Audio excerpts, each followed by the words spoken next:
तो RAM क्या होता है? देखिए दोस्तों, एक स्मार्टफोन और एक कंप्यूटर में RAM का क्या महत्व है। और दोस्तों, कई सारे लोगों का ये भी मानना होता है कि भाई एक स्मार्टफोन और एक कंप्यूटर हैंग होने के पीछे, स्लो होने के पीछे RAM रेस्पॉन्सिबल होता है। ये बात कितने हद तक सही है? और दोस्तों, ऐसे भी लोग कहते हैं कि भाई ज्यादा RAM वाला स्मार्टफोन ले लो, ज्यादा RAM वाला डिवाइस ले लो, आपका सिस्टम कभी हैंग ही नहीं होगा, कभी स्लो ही नहीं होगा। क्या यह बात सही है? अगर सही है तो कितने हद तक सही है? जी हाँ दोस्तों, डोंट वरी, अगर आप लोगों को इन सभी के बारे में डाउट है तो आज की इस वीडियो में हम लोग इन सभी के बारे में क्लियर करने वाले हैं। RAM क्या होता है, RAM का काम क्या होता है, और आपके स्मार्टफोन में, आपके कंप्यूटर में RAM का इंपॉर्टेंस क्या होता है, इन सभी के बारे में बात करने वाले हैं। तो बने रहिए वीडियो के साथ पूरा एंड तक। और हाँ दोस्तों, अगर आप लोगों ने अभी तक हमारे चैनल को सब्सक्राइब नहीं किया है तो जल्दी से हमारे चैनल को सब्सक्राइब कर दीजिए, ताकि आप लोगों को इसी तरह की नई नई वीडियो सब मिलती रहे। तो हेलो दोस्तों, मेरा नाम है अनुभव त्रिपाठी और आप सभी का फिर एक बार टेक ट्यूब अनुभव चैनल के एक और नई इंटरेस्टिंग वीडियो में स्वागत है। ओके, तो दोस्तों, कंप्यूटर में दो तरह का मेमोरी होता है।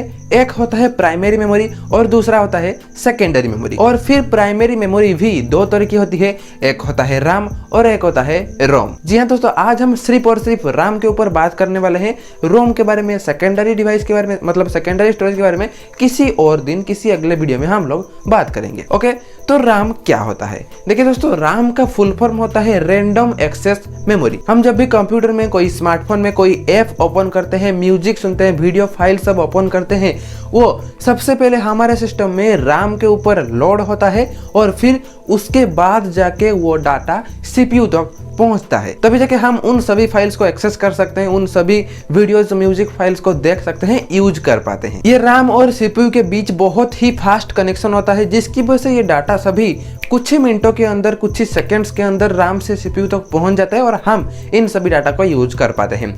और तो और दोस्तों, ये RAM जो है बहुत ही फास्ट होता है किसी अलग मेमोरी के तुलना में। मतलब सेकेंडरी स्टोरेज जो होता है ROM के तुलना में, SSD, HDD, इन सभी के मामले में RAM बहुत ही ज्यादा फास्ट होता है। इसीलिए RAM CPU से बहुत ही जल्दी से डाटा को ट्रांसफर कर लेता है।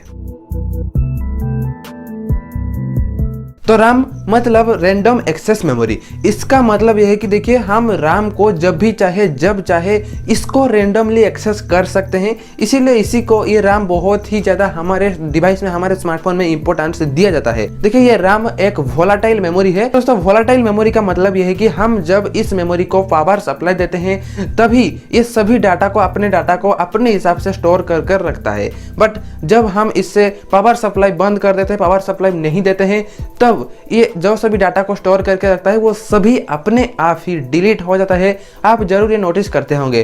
देखिए, आप अपने स्मार्टफोन में जब किसी एप्लीकेशन को ओपन किए हो, कुछ भी आप काम कर रहे हो और उसको मिनिमाइज करके रखे हो, कुछ सेकंड बाद, कुछ मिनट बाद आप उस एप्लीकेशन को फिर ओपन करते हो तो आपका टास्क वहीं पर पॉज होकर रहता है और आप वहां पर उसी से फिर से कंटिन्यू कर सकते हो। और आप ये नोटिस किए होंगे कि भाई आपका जो सिस्टम है, आपका जो स्मार्टफोन है, आप जब अपने स्मार्टफोन को कुछ काम करते वक्त डायरेक्टली रिस्टार्ट कर लेते हो, मतलब पावर ऑफ करके फिर ऑन करते हो, स्विच ऑफ करके ऑन करते हो, तब आपका वो प्रीवियस वर्क, जो आप रिमेनिंग टास्क था, वो बंद हो जाता है। यही है RAM के खासियत। मतलब वो टेम्पोररी स्टोरेज के जैसा काम करता है, वो कुछ भी परमानेंट यहाँ पर स्टोर होकर नहीं रहता है। इसीलिए CPU से RAM बहुत ही ज्यादा फास्ट कनेक्शन बनता है और इसी RAM के ऊपर मल्टीटास्किंग भी निर्भर करता है। मतलब आपका RAM मेमोरी के हिसाब से आप अपने सिस्टम में मल्टीटास्किंग भी कर सकते हैं। ये खासियत RAM के अलावा और किसी भी मेमोरी में ऐसा देखने को नहीं मिलता है। जी हाँ दोस्तों, RAM हो गया, SSD हो गया, HDD हो गया, इसमें कोई भी यहाँ पर वोलेटाइल मेमोरी नहीं है। ये सब कुछ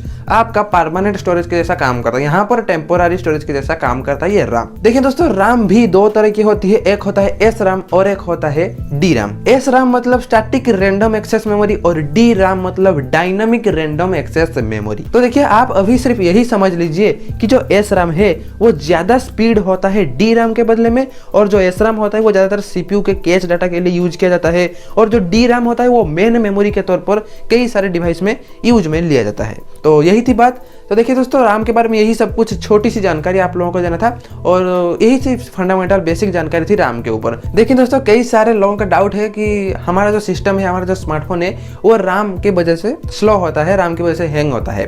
क्या ये बात सही है? देखिए दोस्तों, ये बात कुछ हद तक तो सही है और कुछ हद तक गलत भी है। क्योंकि मान लीजिए आपके पास एक स्मार्टफोन है और उस स्मार्टफोन का RAM है 3GB RAM। मान लीजिए आप एक एप्लीकेशन वहाँ पर इंस्टॉल किया हो और उसको यूज करना चाहते हो, वो एप्लीकेशन का मेमोरी जो साइज है वो राम के साइज से, राम के मेमोरी साइज से ज़्यादा है। मतलब 3 GB रैम है तो उसका साइज 3 GB से ज़्यादा है, 4 GB है, 3.5 GB है, ऐसा कुछ है। तो आपका सिस्टम में जो एप्लीकेशन इंस्टॉल किया हो आप उसको चलाओगे तो वो सबसे पहले राम के ऊपर लोड होगा और फिर जाके CPU तक पहुंच जाएगा। तो भाई राम के ऊपर लोड होने के लिए राम के पास भी वो कैपेसिटी होना चाहिए, वो मेमोरी होना चाहिए, तभी जाके वो सिस्टम को बहुत ही अच्छी तरह से हैंडल कर पाएगा। देखिए उस सिस्टम का मेमोरी साइज अगर 4 GB है और आपका राम का साइज अगर 3 GB है तो आपका राम उसको हैंडल ही नहीं कर पाएगा, क्योंकि वहां पर स्टोरेज ही नहीं है, तो वो एप्लीकेशन कैसे काम करेगा वहां पर। तो ठीक इसी की वजह से आपका सिस्टम हैंग हो जाता है और आपका सिस्टम स्लो हो जाता है। तो आपका जो स्मार्टफोन है वो राम की वजह से डल हो जाता है, मतलब हैंग हो जाता है। तो इसलिए आपका जो सिस्टम है वो इतना स्मूथली रन नहीं हो पाता है, जिसकी वजह से आपको बहुत ही ज्यादा परेशानी का सामना करना पड़ता है। तो मान लीजिए आपका सिस्टम का RAM जितना होगा उससे कम वाली आप यूज कर सकते हैं, आपका कम वाली एप्लीकेशन इंस्टॉल करके आप अच्छी तरह से चला सकते हैं। उससे ज्यादा वाला एप्लीकेशन क्यों इंस्टॉल करना आपको। ओके, समझ गए। आई होप दोस्तों आप लोगों को RAM के बारे में थोड़ा बहुत तो क्लियरिटी हो गया होगा। उम्मीद करता हूँ आप लोगों को कुछ भी डाउट नहीं होगा। पर दोस्तों अभी भी अगर आपको कुछ डाउट है तो मुझे नीचे कमेंट सेक्शन पर जरूर बता सकते हैं। तो दोस्तों बस इतना ही था इस वीडियो में। अगर आप लोगों को ये वीडियो पसंद आए तो इस वीडियो को जल्दी से लाइक कर दीजिए और हमारे चैनल को सब्सक्राइब करने के साथ साथ इस बेल आइकन को प्रेस करके ऑल नोटिफिकेशन पर सेट कर दीजिए, ताकि जब भी मैं कोई ऐसे ही नई इंटरेस्टिंग नॉलेजेबल वीडियो अपलोड करता रहूं तो आप लोगों तक वो वीडियो सबसे पहले पहुंचे। ओके, तो मैं मिलता हूं अगले एक और नई इंटरेस्टिंग वीडियो के साथ। तब तक के लिए गुड बाय।